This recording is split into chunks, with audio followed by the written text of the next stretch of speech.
Tekken, Street Fighter, Mortal Kombat, Marvel vs. Capcom, Brawlhalla, Tom and Jerry War of the Whiskers, undeniable staples in the fighting game genre. But I'm sure if you've heard about any of these at all, you will have heard of Super Smash Bros., the game where we can pitch Isabelle from Animal Crossing against Ridley from Metroid. Finally, a game for me. Smash was hardly the first fighting game. The genre actually dates back to around 1976 with Sega's Heavyweight Champ. In fact, most early fighting games tended to be based around boxing, but throughout the 80s and 90s, the genre developed more and more and grew to be a hit with gamers. But it wasn't until 1999 when Nintendo released Super Smash Bros., directed by Masahiro Sakurai for the Nintendo 64. And oh my Sakurai, you have no idea what you've gotten yourself in for. Smash 64 was a success, and I mean, of course it was. Being able to play as and fight against some of the most popular Nintendo characters, god damn, I'll take 7. The first game obviously started out with significantly less characters than future installments, giving us Mario, Yoshi, Donkey Kong, Link, Samus, Kirby, Fox, and Pikachu as our starting lineup, which really covers a lot of the bases in terms of Nintendo IPs and, in my opinion, is a good range of characters. You have a character for everyone here. Even if you don't know much about Nintendo, you'll probably be able to recognise Mario or Pikachu. Link, Fox and Samus are pretty badass with their weapons. Kirby is cute for the younger players, DK is the big heavy hitter, and also Yoshi is here, I guess. But if that doesn't leave you virtually vibrating with excitement, we have 4 unlockable characters in the form of Luigi, Jigglypuff, Captain Falcon and Ness, which is definitely a bit more underwhelming than the main cast. Ness and Captain Falcon I think are pretty neat additions, but Luigi and Jigglypuff seem slightly strange to me. In the case of Luigi, I think it was honestly just a weird use of a slot in such a limited roster. We already have quite a few Mario related characters by this point, but what really feels like a missed opportunity was the fact that Luigi is just essentially a worse version of Mario with a really similar kit, only slower speeds and worse traction. Unless you absolutely friggin' love the colour green, you're not picking him over Mario anyways, so why not give him a more unique kit? In the case of Jigglypuff however, it seems like one of the most random Pokemon to have been picked as the second Pokemon rep, especially since we already have a pink round character in the form of Kirby. This being said though, I love both of these characters, it just feels a bit strange how early they were added into the franchise. In terms of gameplay, I've only played 64 a handful of times, however this game was a lot different to many fighting games on the scene at the time, by having heavy emphasis on platforming, a lot of freedom in movement, and of course straying away from the health bars and opting for damage percentages, which determine how far you get launched off the stage to your demise. The stages are fairly limited, each of the initial 8 characters getting their own, and Mario having an unlockable stage, go figure, and they're all at least decent. Lastly, the game also had a bunch of items like Pokeballs and hammers, and while most competitive environments won't play with these items on, they're still fun to have around.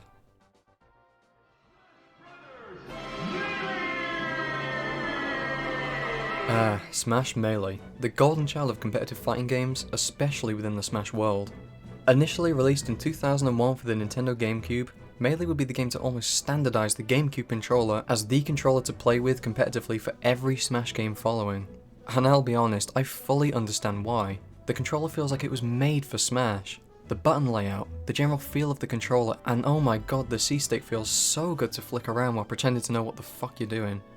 Aside from graphical upgrades, this game expanded on the Smash series so much. We have all of the characters from the original game, plus Peach, Bowser, Dr. Mario, Zelda/Sheik, Ganondorf, Young Link, Falco, Mewtwo, Pichu, Ice Climbers, Marth, Roy, and everyone's favourite, Mr. Game & Watch, along with a healthy dollop of extra stages to play on.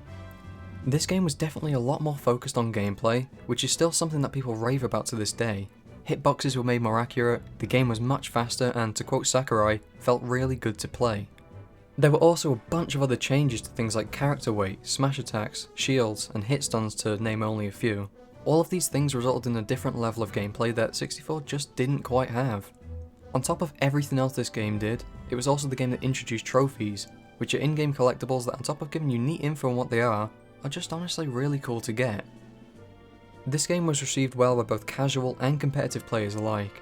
Casually, the game added so much new content and was the best-selling GameCube game ever, and competitively, there's no arguing that all of the new gameplay mechanics, along with the speed and skill expression that the game allowed for, had made it perfect for tournaments. It's well known that the Smash series has been stressful to say the least for Sakurai, but the difference between 64's development and Melee is like night and day, and this is partly due to the increased pressure after the success of the first game. He worked long hours with minimal breaks and even then had to restrict himself to deadlines and time barriers, which actually led to a few characters not making it in, such as Wario, Sonic, and Snake.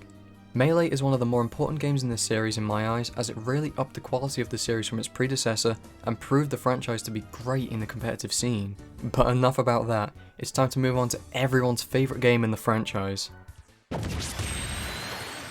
That's right, Super Smash Bros. Brawl, one of the most infamous games for multiple reasons in the series, but god damn that music hits different. This game was my first Smash game, as I was too young at the time for Melee to have really properly known about it, and if I'm being honest, I loved every second of it. I put hundreds, if not thousands of hours into the game, and somehow I still sucked at it, probably because I only used the Wiimote on its side and exclusively used the Thunderbolt attack as Pikachu. The game released on the Wii in 2008, and like both Melee and 64, Brawl expanded on the roster of characters immensely. We see characters like Wario, Sonic the Hedgehog, Snake, and oh my god, is that Rob? We also of course get a bunch of new stages, and honestly, I really like most of these, the crown jewel for me being PictoChat. Now due to the fact that we've gone from 12 initial characters to having somewhere between 35 and 39 characters depending on what you class as a unique character, I don't know, blame these guys not me, balancing has started to become a more prevalent issue in Brawl. Not that the other games didn't have tier lists and obvious favourites for competitive play, but this is what a Brawl tier list looks like. Here's a fun little fact. When two characters have their own unique tiers at the top of the list, you know something's up. Because not only is this guy good enough to have his own tier, but this guy is so good that he needs his own tier even higher up. Tier lists have changed a bit over the span of the game as players have discovered new mechanics, but one thing that's generally always stayed the same is that Meta Knight is right at the top. Of course, this was 2008 on the Wii, and the game didn't get these regular updates and patches like competitive games usually do these days. Fuck, Nintendo could barely even get their online to work at all. And this led to players discovering what was good and then sticking to it, as it never stopped being good.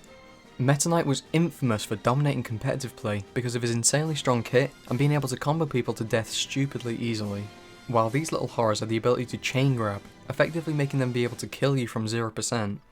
This was a lot of competitive play for Brawl, Mr. Incredible here and the twins from The Shining. On top of this, the game had issues with being too floaty, RNG that sometimes caused you to trip over, and a lot of mechanics being changed or removed, like hit stuns being reduced and shields being better to use. So competitively, this game wasn't as great as Melee, but honestly it was much easier for people to get into. The forgivingness of getting comboed, the push towards using your defensive options, and the general floatiness made the gameplay a lot slower and less chaotic for new players.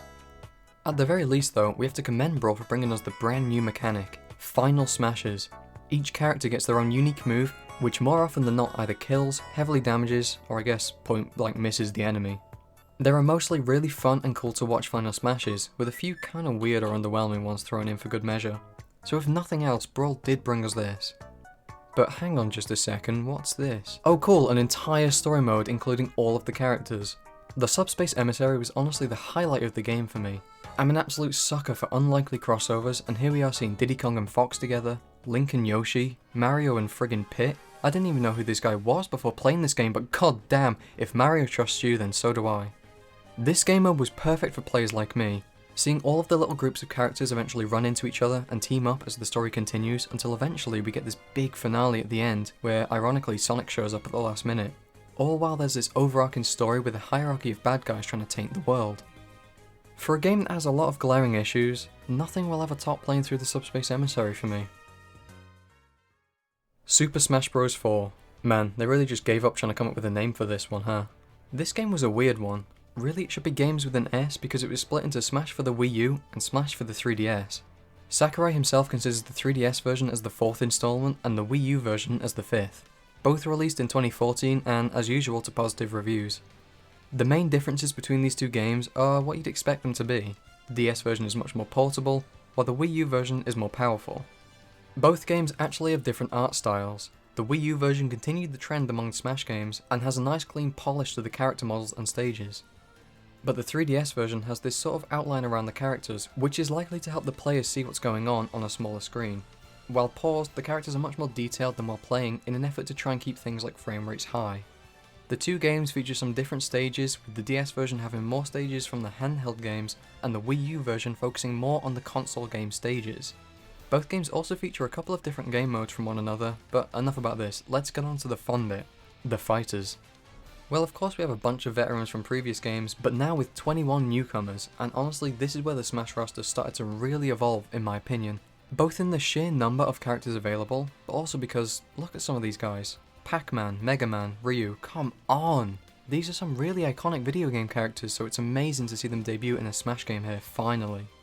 This is the game where Sakurai decided to find some middle ground between Melee and Brawl, making the game noticeably faster and more competitive than Brawl, but not as difficult to get good at as Melee. Dashing, falling, airspeeds, traction, all of these were amped up from the previous game to decrease how floaty and slow Brawl felt, but not quite to the level that Melee had. This game also had a much more competent online play, having both a for fun and competitive game mode, so it was clear that the series was starting to take competitive play much more seriously. Aesthetically, everything felt much brighter and more defined.